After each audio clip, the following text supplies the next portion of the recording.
1777 et 1797, 10 ans en tout cas, c'était une confédération. Mais en tout cas, c'est devenu une fédération. Les États-Unis sont une fédération qui marche très bien, comme le Nigeria d'ailleurs. Mais voilà, l'Afrique a tenté avec la Sénégambie. C'était une confédération à l'époque de Senghor, mais ça n'a pas marché. Vous comprenez la difficulté qu'il y a. Deux États, en tout cas autonomes, mais qui doivent se conformer à des règles assez strictes qui, quelquefois, peuvent empiéter à la souveraineté de certains des États membres de la Confédération. C'est donc pas très facile, c'est des choses qu'il faudrait tenter avec beaucoup de certitude, mais avec beaucoup de délicatesse dans la construction des règles qui doivent présider aux destinées de ces confédérations. Alors la Confédération helvétique, elle en tout cas a réussi cette forme de l'État et vous avez plusieurs cantons.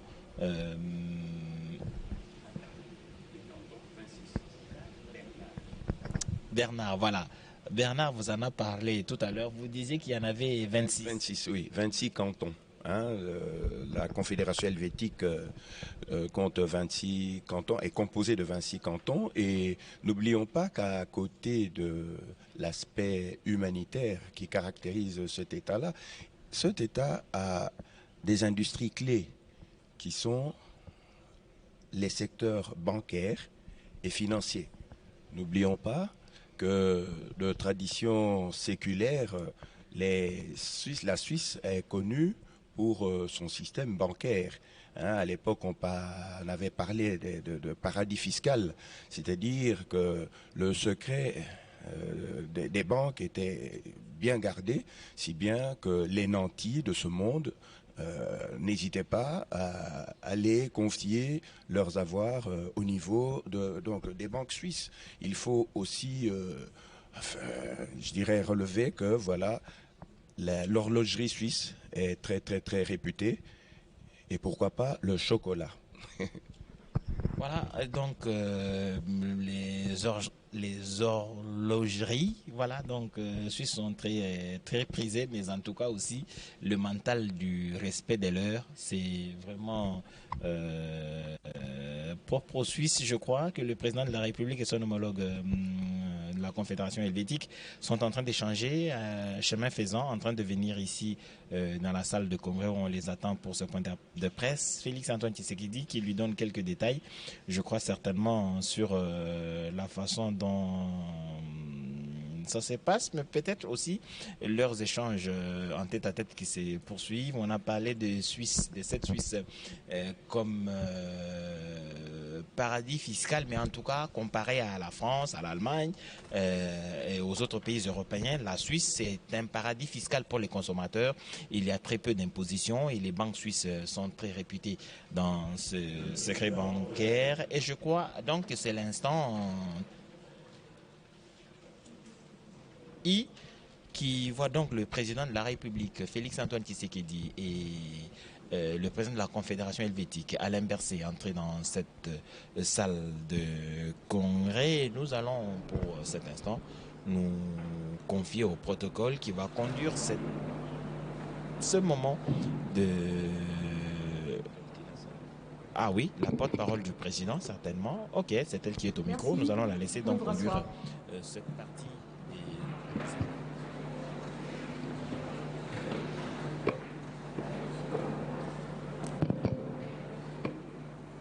Excellence, Monsieur le Président de la République, Excellence, Monsieur le Président de la Confédération helvétique, bienvenue à ce point de presse. Nous avons un parterre des journalistes qui vont poser des questions. Ils sont des médias locaux et internationaux. Mais avant de commencer, Excellence, Monsieur le Président de la République, première visite de Monsieur Berset en RDC, première visite officielle, on va dire. Où est-ce que nous en sommes avec les relations avec la Suisse? Et après un entretien de plus d'une heure, qu'est-ce que la population congolaise peut retenir de ce tête-à-tête? Merci. Avant toute chose, permettez-moi d'abord de souhaiter la bienvenue au président Alain Berset, qui nous fait une visite très intéressante et très importante, surtout en ce moment où nous sommes à la veille de la présidence de la Confédération helvétique au Conseil de sécurité des Nations Unies. Et donc, en homme averti, il a voulu se rendre lui-même compte de la situation, la réalité de la situation sécuritaire en République démocratique du Congo, et ça nous touche beaucoup, parce que ça signifie qu'il va vraiment prendre ce problème à bras-le-corps. Et vous qui vouliez savoir où est-ce que nous en sommes dans nos relations avec la Suisse, eh bien voilà, ça c'est vraiment une preuve d'amitié et de solidarité envers le peuple congolais, envers la République démocratique du Congo. Et à part ça, il y a aussi la coopération, les problèmes de coopération bilatérale.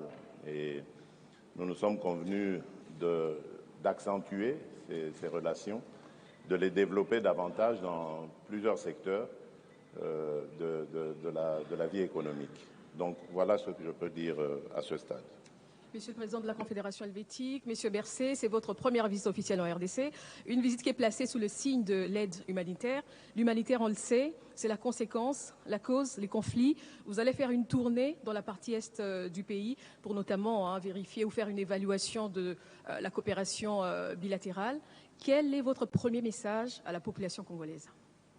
Et merci beaucoup tout d'abord, Monsieur le Président, cher Félix, merci pour cet accueil, ce magnifique accueil qui nous est réservé ici au Congo, à Kinshasa, et comme vous l'avez dit tout à l'heure, l'occasion aussi plus tard dans la semaine de visiter Goma, Bukavu, d'aller voir la situation sur place.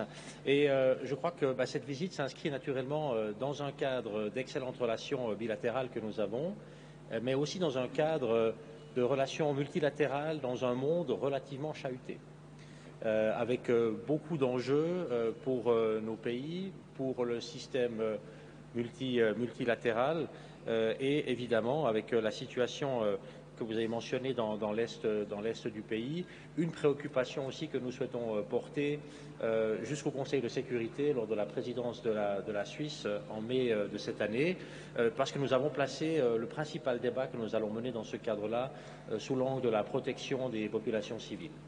Et le premier message peut-être pour la population, c'est de dire eh bien, le pays n'est pas seul, la population ne doit pas être laissée de côté, et nous souhaitons vraiment porter l'attention sur celles et ceux qui sont parmi les premières victimes de situations d'insécurité, de déplacement, qui sont les populations civiles. C'est ça que nous souhaitons faire en sorte de porter ce débat jusqu'au Conseil de sécurité, naturellement dans le cadre aussi de toute la discussion qui va avoir lieu sur la présence de la MONUSCO et de l'ONU. Nous connaissons évidemment le débat qui a lieu ici dans le pays, nous connaissons aussi le débat qui existe sur le plan international, et la Suisse, comme membre du Conseil de sécurité, aura aussi un mot à dire dans ce cadre. Donc cette visite dans l'Est est pour moi un moment très important, après la visite ici bien sûr à Kinshasa, et c'est un très grand plaisir d'être de retour. C'est la première fois que je suis là en fonction comme président de la Confédération suisse. Je crois que c'est que la deuxième fois qu'un président ou une présidente de la Confédération visite le pays depuis l'indépendance. Donc c'est pas si courant. La dernière fois, c'était il y a une quinzaine d'années. Mais j'étais déjà venu auparavant. Je vous l'ai dit, Monsieur le Président, j'étais venu auparavant en 2004, une première fois, alors qu'on était en plein dans le processus de Sun City comme parlementaire. Et j'étais revenu également en 2011 dans le cadre d'une organisation commune qui nous tient très à cœur, qui est l'organisation de la francophonie. Dans ce cadre-là, j'avais eu l'occasion déjà de venir aussi une fois ici à Kinshasa. Alors, bienvenue à nouveau en RDC. Nous allons prendre les questions. Nous commençons par M. Kamanda Wakamanda de RFI. Monsieur le Président, je voudrais m'adresser personnellement au Président de la Confédération helvétique qui arrive en République démocratique du Congo pour une assistance humanitaire, si j'ai bien compris.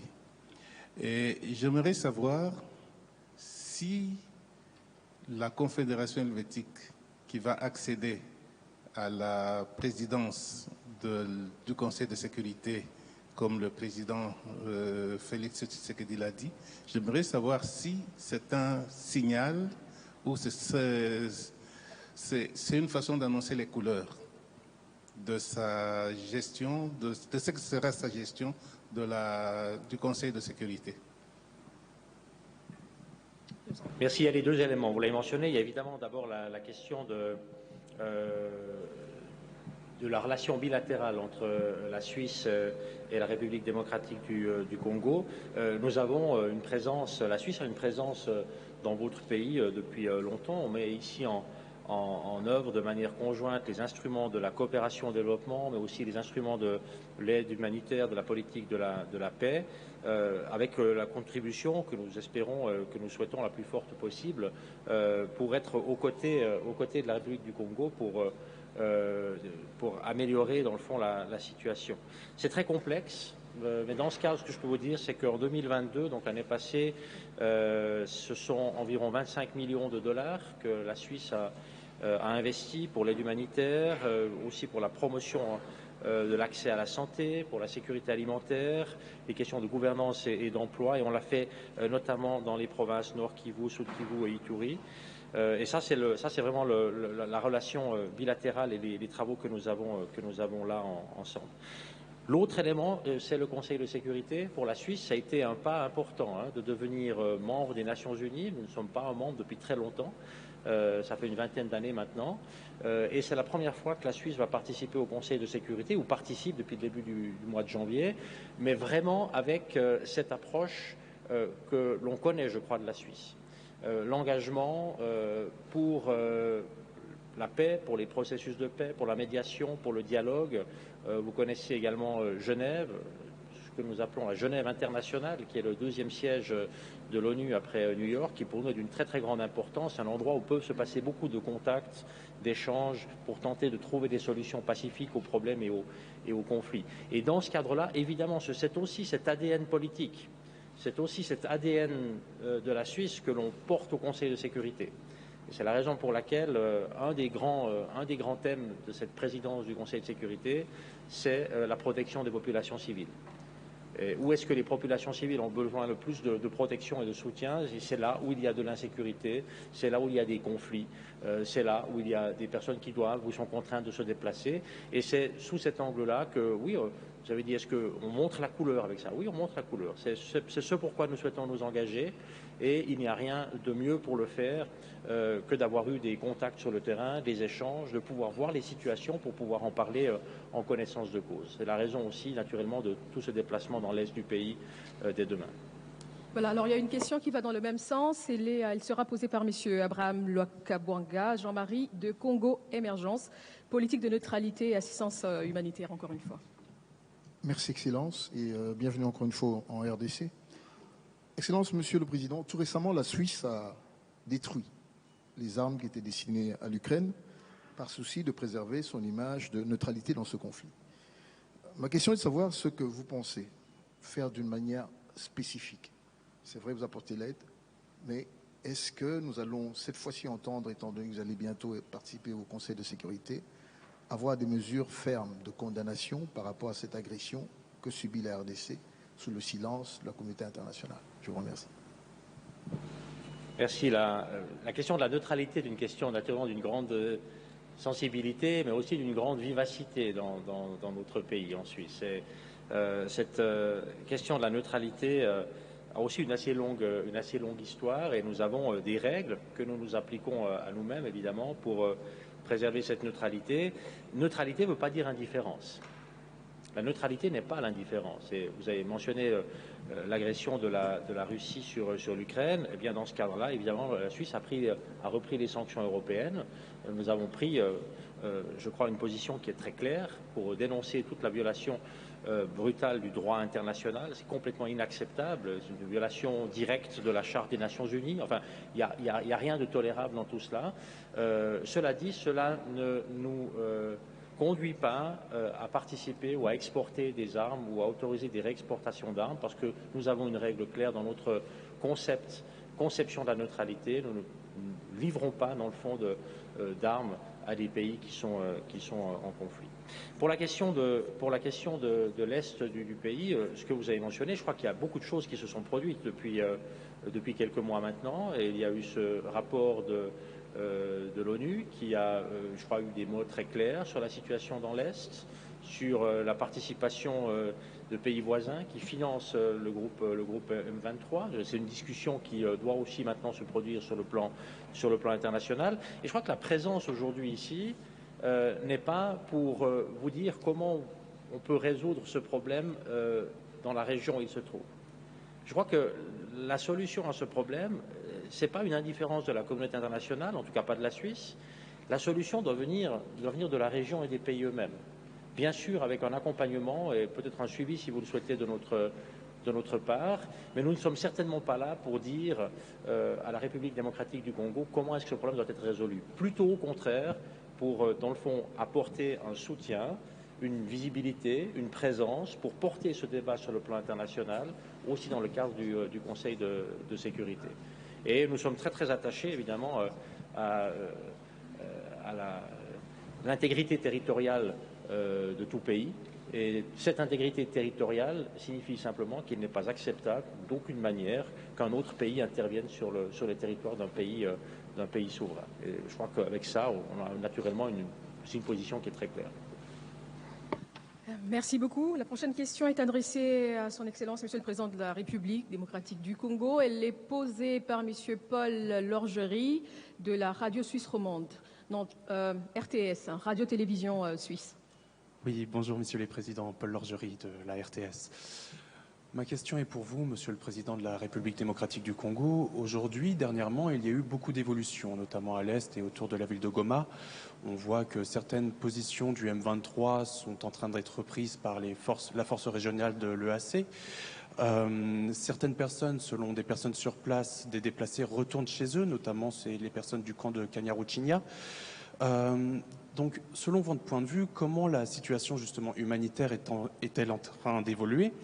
Et il y a une autre question qui est en ce moment d'actualité, c'est quid du renouvellement du mandat de l'EAC pour une période de 3 mois, entend-on. Pensez-vous que cela sera suffisant pour pour régler le problème? Et ensuite, quid de l'état de siège qui aura bientôt 2 ans? Je vous remercie. Très bien. Merci. Pour commencer, les déplacés de guerre, la situation des déplacés de guerre reste toujours précaire. C'est vrai il commence à y avoir des retours, mais qui sont encore timides parce que le retrait des terroristes du M23 se fait assez lentement. Donc nous ne sommes pas encore à un rythme rassurant pour les populations qui, en ce moment, vivent dans des conditions infrahumaines. Donc ce retour, je disais qu'il se fait timidement, mais nous espérons que dans les semaines à venir, il va s'accélérer. Pourquoi nous l'espérons? Parce que nous avons répondu à une lettre du secrétaire général de la communauté d'Afrique de l'Est qui nous demandait pour la prolongation du mandat de la force régionale et qui faisait un certain nombre d'observations par rapport à cela. Nous sommes confiants que dans les jours à venir, ce processus prendra un rythme beaucoup plus rapide dans la mesure où il y a la force angolaise qui va très bientôt se déployer pour suivre le processus de désarmement et de cantonnement par la suite du M23. Et à partir de ce moment-là, nous ne pensons pas que ce sera encore nécessaire de garder les forces qui composent aujourd'hui la force régionale. Donc, je parle de l'Ouganda, du Burundi, du Sud-Soudan et du Kenya. Parce qu'à ce moment-là, les forces du M23, le groupe du M23 sera précantonné, comme nous l'avons proposé, à Kichanga, où se trouve une base de la MONUSCO, et aussi une piste d'aviation, parce qu'après le précantonnement et donc le désarmement, ces forces seront déplacées vers un site que nous sommes en train d'aménager maintenant en ce moment près de la ville de Kindu, où ils iront en cantonnement et de là, nous les préparons donc à s'introduire dans le processus de désarmement, démobilisation, réinsertion communautaire. Voilà, donc nous sommes dans cette dynamique. Nous n'avons pas de raison de penser que cela posera un problème parce que, comme je vous l'ai dit, nous l'avons toujours clamé haut et fort, c'était une agression. Ce groupe a été manipulé par le Rwanda dans le but simplement de déstabiliser la région pour des intérêts qui n'ont rien à voir avec l'insécurité du Rwanda, parce que ce prétexte du soutien de la RDC au FDLR est fallacieux. Ça n'a rien à voir. Les FDLR, c'est une force résiduelle aujourd'hui qui n'est dangereuse d'ailleurs que pour la RDC, parce que ce sont devenus des coupeurs de route qui n'attaquent plus du tout le Rwanda et qui n'ont plus de revendications politiques contre le Rwanda. C'est plutôt pour des intérêts autres que ceux-là que le Rwanda nous a fait cette guerre. Et donc, si ceux qui nous ont fait cette guerre soutenue par le Rwanda sont des Congolais comme ils l'affirment, ils devraient normalement accepter de rentrer dans ce processus de désarmement, démobilisation et réinsertion et rentrer à la vie civile. Et là, j'aimerais faire une précision et le marteler comme il le faut. Il n'est pas question ici de dialogue politique avec ce groupe. Je le dis et je tiens à le préciser, il n'en sera jamais question. Tout simplement parce que nous savons comment ceux qui nous déstabilisent procèdent. C'est à l'aide de ce genre au moyen de ce genre de dialogue qu'ils profitent de la situation pour nous infiltrer des éléments qui plus tard vont créer des revendications fallacieuses et justifier donc leur agression de la République démocratique du Congo. Nous n'allons pas le faire parce que nous avons retenu les leçons du passé d'une part, mais parce qu'aujourd'hui aussi il y a une nouvelle donne. L'Assemblée nationale, le Parlement en général, a pris une position claire et ferme là-dessus. Il ne sera désormais plus question de négociations politiques avec des groupes armés qui prennent des moyens militaires, qui utilisent les moyens militaires contre la République démocratique du Congo. Voilà, donc c'est clair. Ce qui va se passer, c'est du désarmement et de la démobilisation tout simplement. Si ces gens sont congolais, ils vont devoir accepter de regagner la société civile, la vie civile, et non plus s'adonner à leurs activités. Voilà. Merci, Monsieur le Président. Une autre question pour Monsieur Bercé. Elle est posée par Madame Rachel Kizita du magazine Actu 30. Merci beaucoup, Monsieur le Président. En RDC, la Suisse est présentée comme un meilleur paradis fiscal. Ceux qui pillent leurs ressources, généralement en Afrique, trouvent mieux de garder leur argent et leurs avoirs en Suisse. Est-ce qu'après, il peut y avoir possibilité que cet argent soit rendu au peuple, notamment le peuple congolais, puisque nous faisons partie de ce cas-là? Est-ce que vous pouvez nous en dire un peu plus sur le cas de la République démocratique du Congo? Et merci pour cette question. Vous avez présenté la Suisse comme un paradis fiscal. Je dois vous dire, ce n'est pas l'impression que j'ai quand je paye mes impôts, personnellement. Mais ça, c'est une question tout à fait personnelle. Non, écoutez, c'est un pays, la Suisse, naturellement, qui a essayé depuis le départ d'avoir une position dans la compétition internationale qui est favorable. Et comment est-ce que nous avons fait cela? Tout d'abord par les infrastructures, la formation, les capacités légales, dans le fond la stabilité légale et la prévisibilité du fonctionnement de l'État. Et nous avons avec cela réussi, mais ça a pris beaucoup de temps. Ça a pris beaucoup de temps. On fête cette année les 175 ans de la Constitution fédérale suisse. Imaginez, ça a pris du temps depuis l'arrivée de la Suisse moderne. Ça prend du temps, mais enfin on a réussi à créer, je crois, une situation qui, sur le plan international, nous est effectivement assez favorable. Cela dit, sur le plan fiscal, nous nous lions évidemment aussi à tous les efforts internationaux pour garantir une fiscalité qui soit durable et qui soit acceptable. Donc il y a maintenant un très grand projet de l'OCDE qui impose un taux d'impôt minimal aux grandes entreprises internationales. Nous avons naturellement tout préparé pour pouvoir appliquer ces décisions de manière précisément à éviter que la concurrence fiscale, dans le fond, détruise la base fiscale sur laquelle les États doivent aussi pouvoir se financer et fonctionner. La question des ressources et des sorties de ressources, je crois que c'est une question que nous ne pouvons pas régler, que chacun peut régler sur son territoire.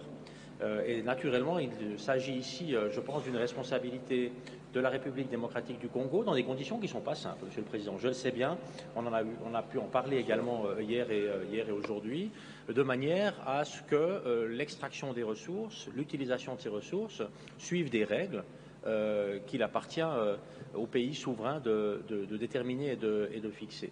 Ensuite, s'il y a des choses qui se basent sur une base illégale ou s'il y a des montants ou s'il y a des moyens qui s'échappent sur une base illégale, il y a aussi là un cadre dans lequel on peut entrer en contact pour résoudre les problèmes.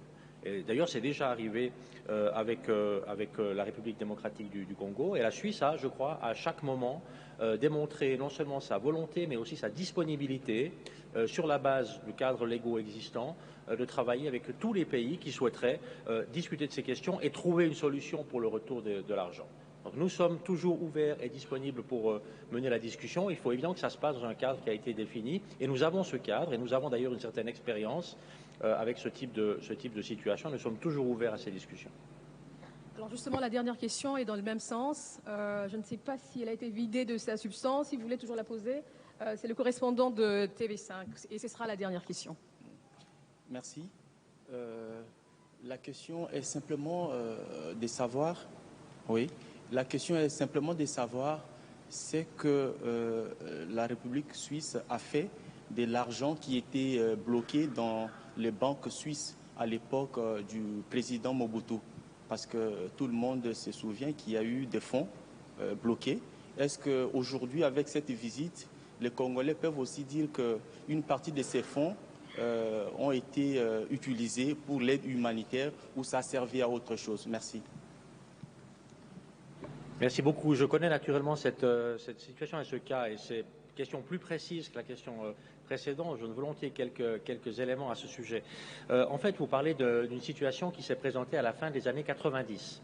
Et à la fin des années 90, le gouvernement suisse a gelé un compte bancaire, a également bloqué les avoirs. C'était une villa ou une maison qui avait appartenu au maréchal Mobutu Sese Seko pour un montant d'un peu plus de 5 millions de dollars. Et alors, à cette époque, la RDC n'avait pas engagé de procédure pénale pour retrouver ses biens. Elle n'avait pas non plus confisqué ses biens. Et la Suisse a essayé d'aider, de soutenir ces processus malgré tout. La Suisse avait même mis à disposition un avocat suisse pour représenter la RDC dans une procédure pénale contre le maréchal Mobutu en Suisse. Mais ça ne s'est pas poursuivi. Et là, c'est aussi une question de responsabilité, une décision, j'imagine, des autorités de la RDC de l'époque qui n'avaient pas poursuivi les voies légales en Suisse jusqu'au bout. Nous avons essayé, la Suisse a passé 12 ans à essayer d'empêcher que cet argent ne retourne aux héritiers et qu'il puisse précisément être utilisé à d'autres fins ou revenir à l'État. Mais ce n'est pas possible de le faire si l'État n'engage pas de poursuite. Nous avons fait tout ce que nous pouvions de notre côté et le cas s'est ainsi arrêté. Il n'y a pas de lien, par contre, avec le soutien de la Suisse et la présence de la Suisse sur le plan bilatéral. La présence de la Suisse sur le plan bilatéral, c'est une relation, j'allais dire, d'égal à égal entre deux pays souverains qui ont une longue tradition d'excellents contacts. Et il s'agit pour nous de simplement apporter une présence, un soutien dans des contextes particulièrement fragiles auxquels nous sommes attentifs. Mais comme je le dis toujours, la Suisse n'est pas là pour vous dire comment il faut régler les problèmes. Nous essayons de faire ce que fait chaque pays souverain, c'est d'avoir la meilleure situation possible pour notre pays et notre population. C'est ça qu'on essaye de faire. Mais les contextes sont différents. Et c'est la raison pour laquelle nous pensons, nous Suisses, pouvoir aussi évidemment apprendre beaucoup de la manière dont les questions sont gérées ici en RDC, parce que les problèmes auxquels vous faites face ne sont pas les nôtres. on a des problèmes différents. Et ça, eh bien, cette diversité des problèmes fait que l'on peut beaucoup apprendre en étant à hauteur de vue, d'égal à égal, de comment est-ce que l'on fait de part et d'autre. Nous sommes très intéressés à apprendre aussi de la RDC dans ce cas. Nous sommes naturellement prêts aussi à livrer nos propres expériences, nos propres problèmes, si c'est souhaité de la part de la RDC. Et c'est dans ce sens aussi, je crois qu'il faut voir cet échange, ces contacts et la durée de ces contacts.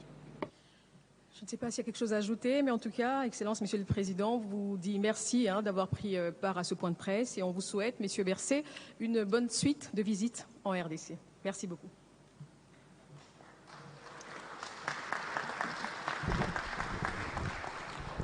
C'est donc terminé ce point de presse. Les questions ont été pertinentes. Nous avons retenu que la Suisse est bien neutre, mais elle n'est pas indifférente. Le président l'a dit. Il a donc rappelé que son pays, la Confédération helvétique, travaillera, en tout cas pour la première fois, comme président du Conseil de sécurité des Nations Unies. Et ce sera une chose qu'elle expérimentera. Mais en tout cas, il est venu voir des visus la situation dans laquelle les déplacés vivent et comment intervenir pour que cette situation cesse. Charlotte Kabanga. Batterie ba RTNC riba mona bwane ana motshindo tuvubele la meji ke mushindo jibafumba matunga banda mna konkonko mofika bwa kumanya chitifita mukasengulu nanga nanga kwesto atonga da kongo mngala tako jintatu mine nemeka lemtengwa leji bwane kuikala muntu jika yobwele mamalo abantu kengofanga kwa mbabubi buli bwera pitakanato byonse byamanye kujikafa mfumo wajitonga ni mweni wenda bapatuku ni tetu hetu tukadi hakufunga byombo kupinga na kumetu tetekola. Bandeko batali ba RTNC molulu mwa mokolo molelo mo suki wana bolanda kilenge kani batata bakambi babale basola kyo boso bapandisango na mituna mpe biano bosaki bongo koyoka likamba bokembe sise bondeko ba mosala pe lisusu lisungi ekolo ya Confédération helvétique et memi pour l'école Congo démocratique mingi penza pour ya bato ba bazwami omoniele mo ekolo Congo démocratique bango bazwami na molongo c'est pour ya kobatela population civile bongo tata mukamba ekolo Félix Antoine Sekedi Chilombo alobi likambo latina abeti c'était pour koloba ete atako mangoma batomboke balongwe ko mabele ma ekolo Congo démocratique ba o balingi kotika mandoki bakotika kasi bakozonga lokola ba civile onte ya mabota po kosala misala likambola lisolo kosolola po koluka boyoka ni songolo to pakala e kozala te wana maluba mantina etomokamba ekolo Félix Antoine Sekedi Chilombo asili bongo kopesa bongo sombele suka bisanga bolobo suka bingwele molulu mokolo molelo au palais de la nation ekomi na suka bongo to botombeli mokolo molamu.